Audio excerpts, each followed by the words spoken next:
Olá, meus amigos, muito bom dia a todos vocês, sejam muito bem-vindos a essa meditação, hoje nesta segunda-feira da quinta semana da Páscoa. E no dia de hoje, o Evangelho fala de maneira muito clara como que Jesus auxilia a alma que se deixa conduzir pela fé, que escolhe amar Jesus, amar verdadeiramente Jesus, e a gente precisa aprender a conjugar esse verbo em nossa vida. Sobre que auxílio, Jesus nos dá de verdade, concretamente, para que nossa alma seja bem-sucedida nesta arte, nesse ofício, nesta vocação para a santidade, para o amor, para a felicidade, para a plenitude do homem, Então, a gente já sabe que todos os outros caminhos, quando se distanciam do Senhor, quando abnegam da verdade, do amor de Cristo, fracassam.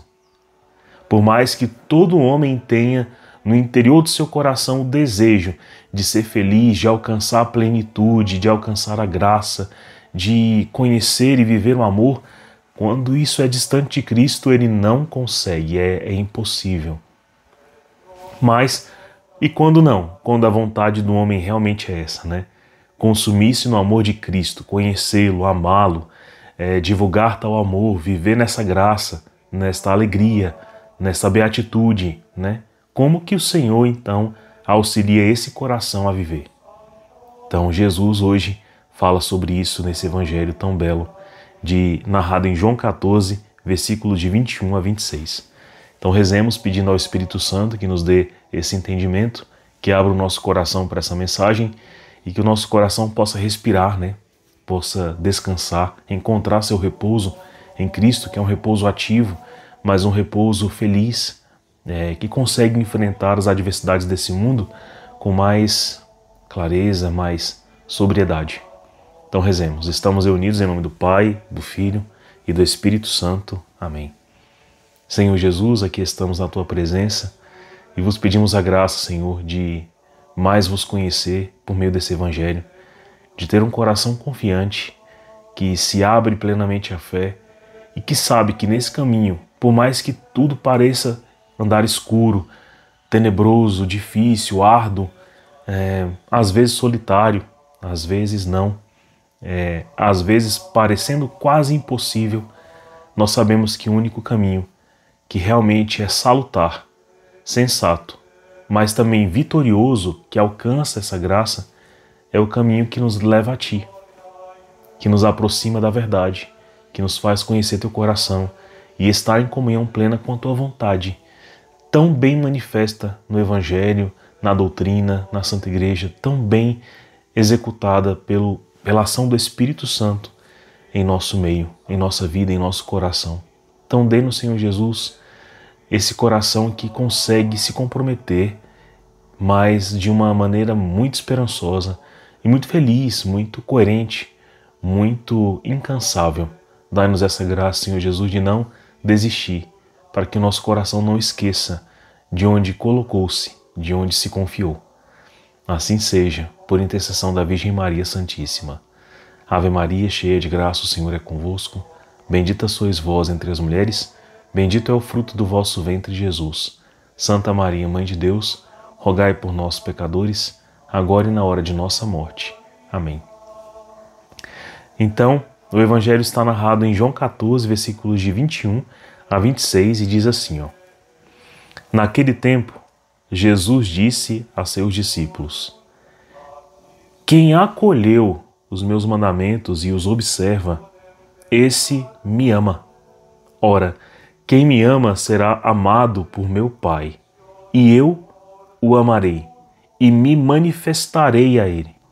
Judas, não Iscariotes, disse-lhe: Senhor, como se explica que te manifestarás a nós e não ao mundo? Jesus respondeu: Se alguém me ama, guardará a minha palavra, e o meu Pai o amará, e nós viremos e faremos nele a nossa morada. Quem não me ama não guarda a minha palavra, e a palavra que escutais não é minha, mas do Pai que me enviou. Isto é o que vos disse enquanto estava convosco. Mas o defensor, o Espírito Santo, que o Pai enviará em meu nome, ele vos ensinará tudo e vos recordará tudo o que eu vos tenho dito.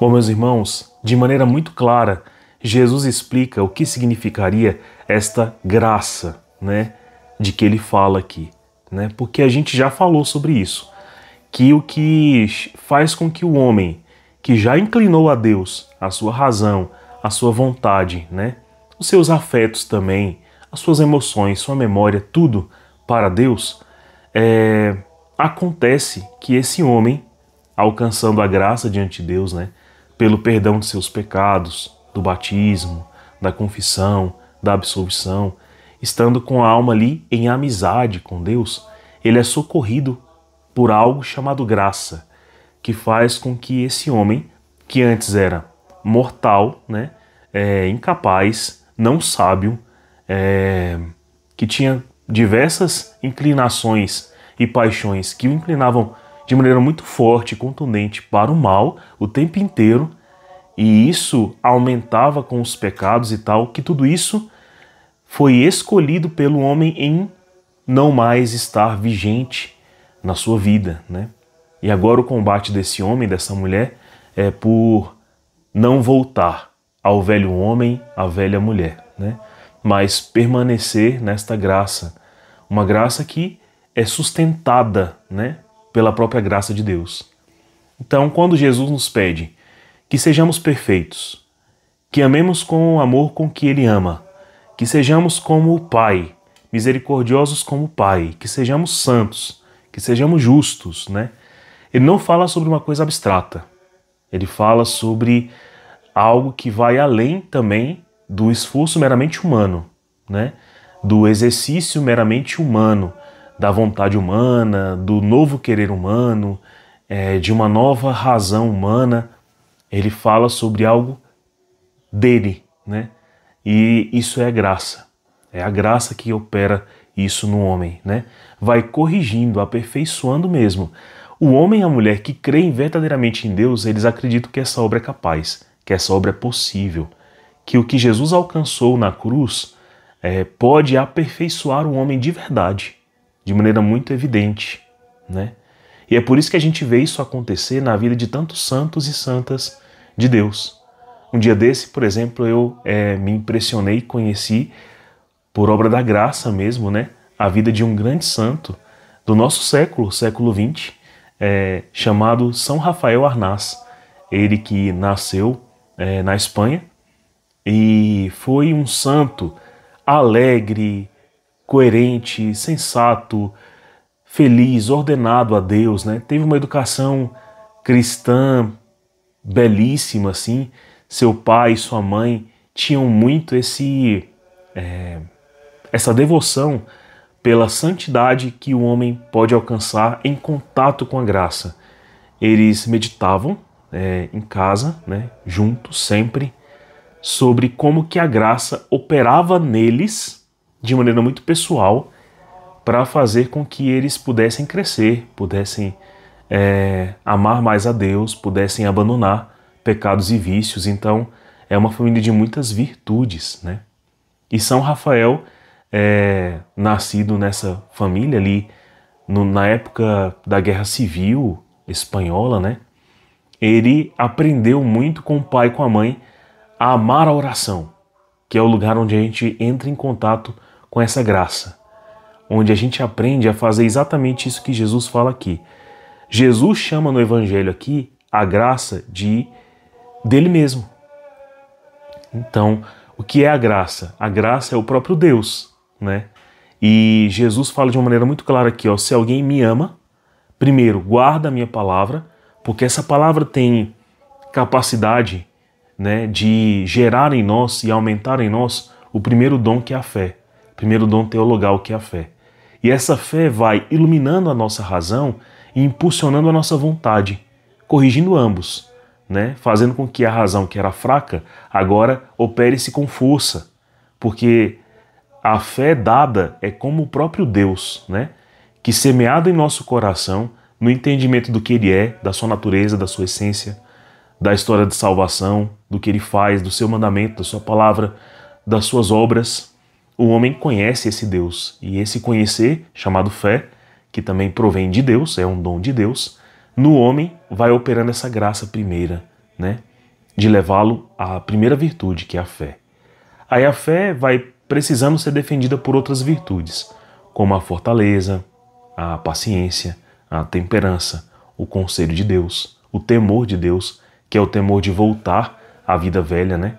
Então, Jesus explica aqui de maneira bem clara, se alguém me ama, né? E esse amar é o querer a vontade dele, é querer a vontade do ser amado, é querer a comunhão com o ser amado, né? Então, o primeiro ato de quem conhece a Deus pela fé é amá-lo, porque conhece que ele é bom, e aí vai querer aquela vontade boa para si. Então, guarda a minha palavra como essencial para a vida. Se guardar significa que a palavra tornou-se, então, seu sentido e propósito de vida, né? E tudo contido nessa palavra, nesse mandamento de Deus, nessa execução da vontade do Pai, é manifesto por Cristo, né? Na Sagrada Escritura, na igreja, na doutrina, né? Então, como é que eu vou moldar a minha vontade para Cristo? Quando Ele me pede para rezar, e eu rezo. Quando Ele me pede para comungar seu corpo e sangue, eu comungo. Para pedir o meu perdão, e eu peço. Para amar o meu próximo, e eu amo, né? Para rezar pelos que me perseguem, caluniam e desejam todo mal contra mim, eu rezo, né? Quando eu não me sinto licitamente impulsionado a odiar ninguém, e eu paro de odiar, e eu passo a rezar. E quando meu coração tem fortaleza suficiente para não desistir desta boa vontade que Deus colocou em mim quando se manifestou a mim. Pronto. Mas além disso, essa primeira parte que purifica o meu coração, que lava o meu espírito, lava a minha alma, existe o resto.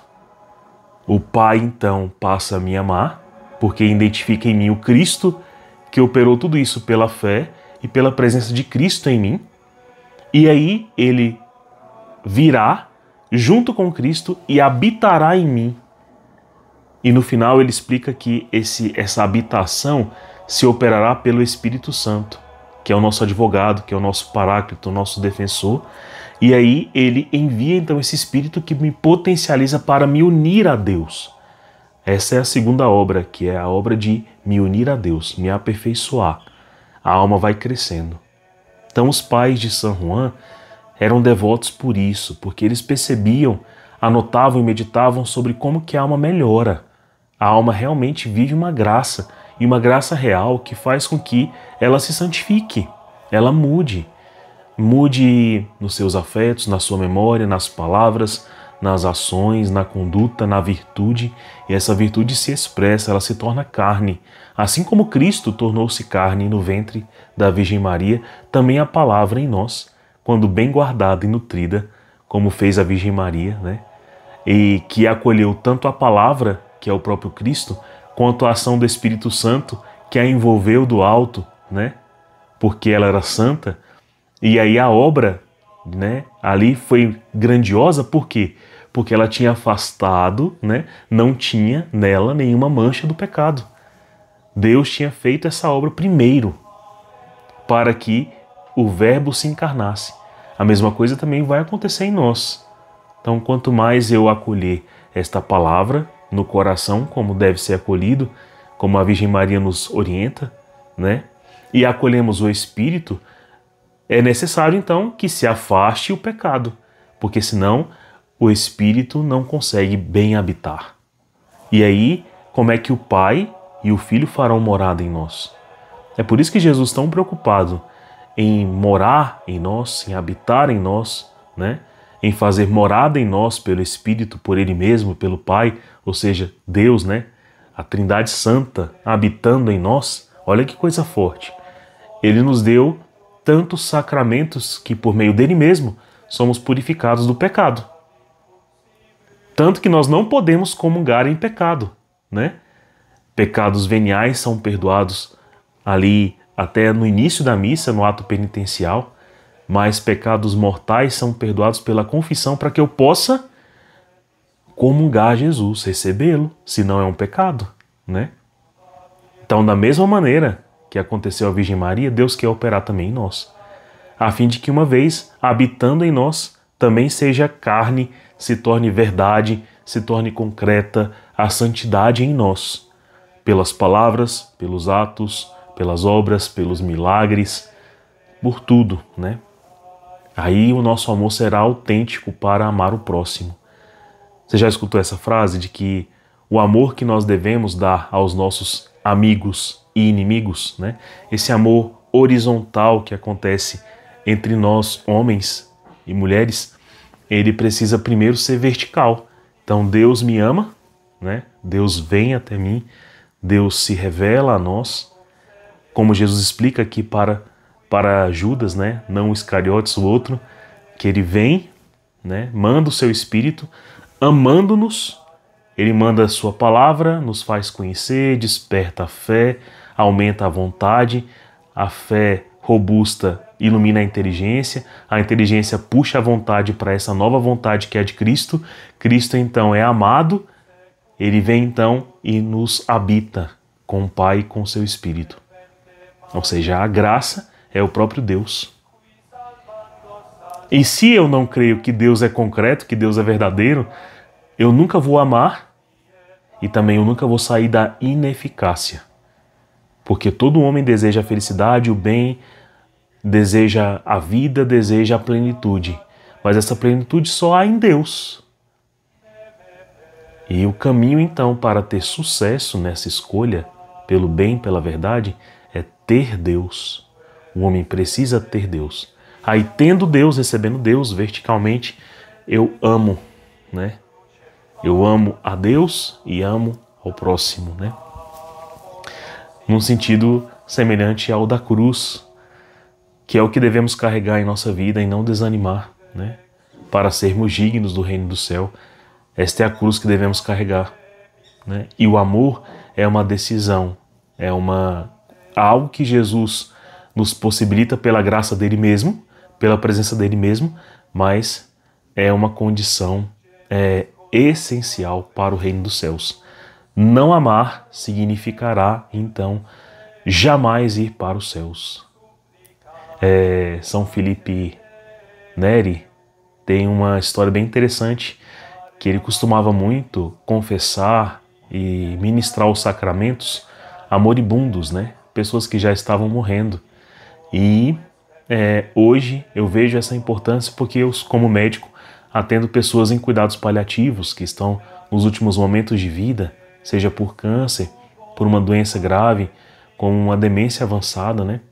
E aí também é a oportunidade de recordar ao coração sobre isso. Quem ama, acolhe Jesus, né? Guarda sua palavra e torna-se morada, habitação de Deus, recebe o Espírito Santo. E assim pode receber a Eucaristia, os demais sacramentos e assim vai. Então, é uma oportunidade maravilhosa. E aí, num certo episódio, São Felipe Neri recebeu um moribundo, né? A família lembrou, disse que era um homem muito severo, muito austero, muito trabalhador, mas muito rígido nas posições. São Felipe Neri então chegou para atendê-lo, atender sua confissão. Ele estava consciente, mas agonizante e tinha poucas horas de vida, mas ele recusou, né? Disse: não, tirem esse homem daqui, não quero saber disso, não quero saber daquilo, não quero saber. Esse não quero saber é a recusa do amor, esse não quero saber é a recusa de Deus, né? Então Deus foi recusado, não Felipe Neri, Deus. E aí São Felipe pediu: eu posso ficar aqui?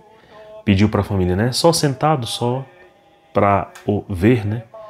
E aí o homem enraiveceu-se, né? E perguntou: por que você não vai embora? Por que você quer ficar aqui? E aí São Felipe disse: porque eu já vi, né, muitos receberem no momento de morte, no momento de partida, os sacramentos e morrerem em paz. A alma entra em paz, a alma passa a amar. e vão ao céu. Mas eu nunca vi alguém que diante de tal graça decide ir para o inferno. Então eu quero assistir aqui o que acontece com uma pessoa que escolhe e decide ir ao inferno. Aí eu queria ficar.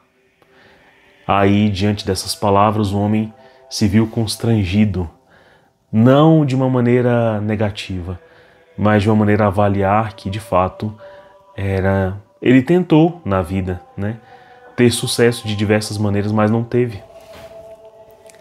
E o sucesso agora dependia de amar, de ser humilde, de dobrar-se, de reconhecer os erros, de recolher-se, né, de pedir perdão a Deus, pedir perdão, uma coisa que talvez para ele fosse impossível. E São Felipe Neri assim o confessou e ministrou os sacramentos, né? Ele acolheu a fé, né? E a gente fica pensando assim, será que a minha fé anda numa crescente, né? Tem tantos anos que eu tenho a fé, 20, 30, 40 anos, eu refleti isso ontem com a minha irmã. Porque se a gente não faz a fé aumentar, regride em nós, né? E eu me torno menos morada de Deus, e eu me torno menos reflexo do Senhor e do seu amor. Isso é claro. A gente acompanhando pessoas, né, que eram evidentíssimas na fé como pregadores e tudo mais, de 15 anos atrás para hoje, por exemplo, aqueles que mantiveram-se sendo aquela mesma coisa, mantiveram-se falando o mesmo, sem muitos sinais outros de conversão, regrediram. E às vezes, quando a gente os vê hoje falar, parecem profetas mudos, surdos, né? Tem um certo público, mas parece que precisam ainda de conversão. Será que a gente não é assim também? Né? E ontem, por exemplo, na fila de confissão, eu tive essa percepção.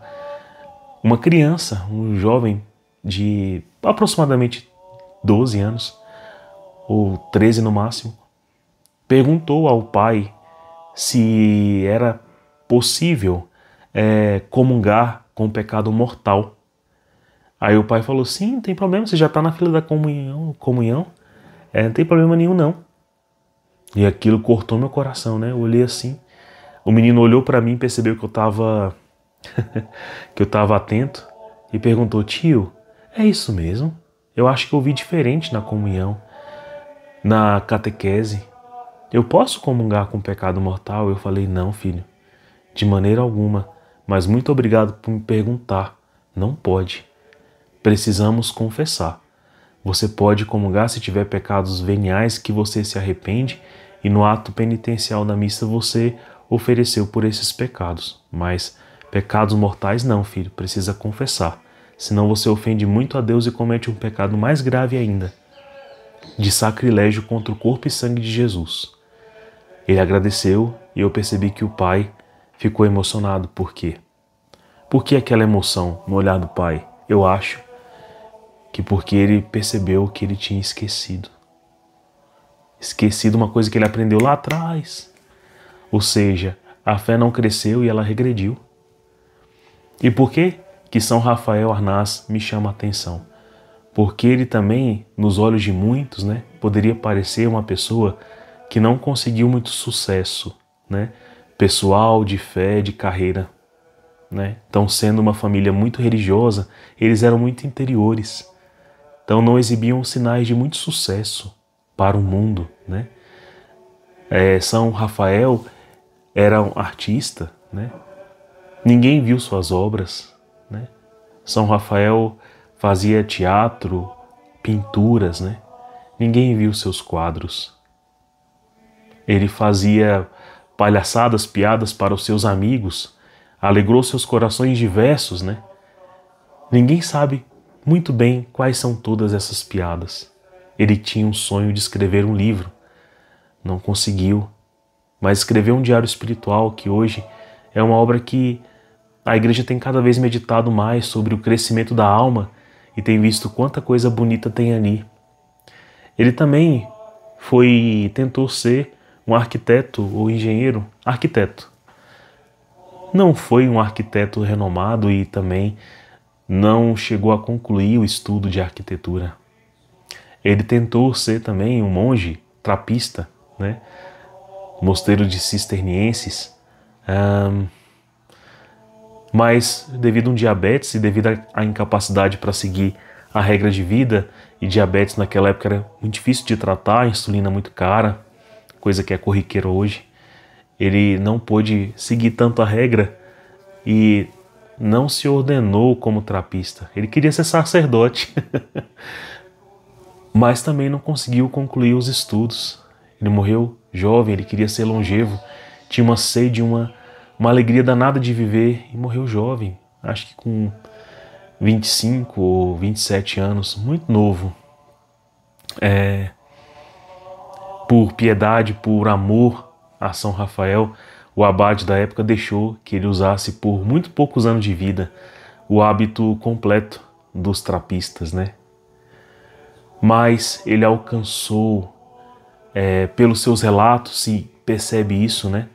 Pelo testemunho no mosteiro, testemunho nas famílias, testemunho na própria família, ele mostra a santidade dele, que ele era uma morada de Deus, morada do Pai, morada do Filho, morada do Espírito Santo, que ele amava Jesus e Jesus o amava e guardava a sua palavra e manifestava essa palavra a todos, né?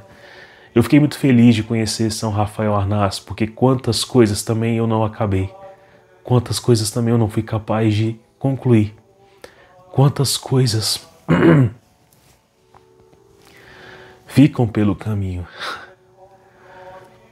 E a gente pode pensar assim, nossa, humanamente a gente sempre tem um pouquinho de ineficácia, um pouquinho ali de tristeza, de solidão, de insuficiência, normal, é da nossa condição humana.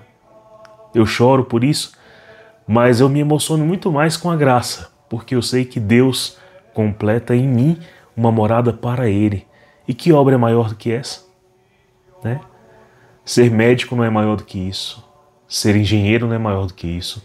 Ser um artista não é maior do que isso. Ser um escritor não é maior do que isso. Ser sacerdote ou leigo, casado ou consagrado ou tudo não é maior do que isso. Maior obra que podemos ser é morada de Deus. Morada do Altíssimo. E a condição para isso é amar. E a condição para amar é conhecer. E a condição de conhecer é guardar a palavra, é guardar o mistério, é guardar os sacramentos que Jesus nos dá. Deus abençoe você, tenha um santo dia.